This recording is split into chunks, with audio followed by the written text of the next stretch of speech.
আমি যখন মাটন, তারপরে মাছ, তারপরে চিকেন এত কিছু রেসিপি শেয়ার করি, অনেকে কমেন্ট করেছে যে, "তুমি কি ওখানে জার্মানিতে রান্না করতে গেছো? তুমি কি ওখানে খেতে গেছো?" এসব ভুলভাল কমেন্ট তো করেই লোকে, ঠিক আছে।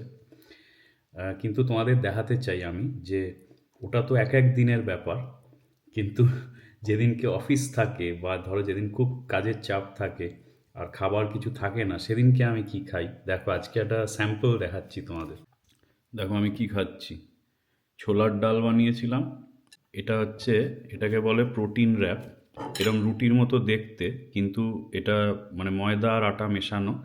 আর বেসিক্যালি এটা ইউজ হয় হচ্ছে ওই, এরা র্যাপস বানায়, মানে ফালাফেল র্যাপ বা ডোনার কাবাবের র্যাপ এসব বানায়। তো আমি এটাই রুটির মতো করে সেঁকে নিয়ে খাই।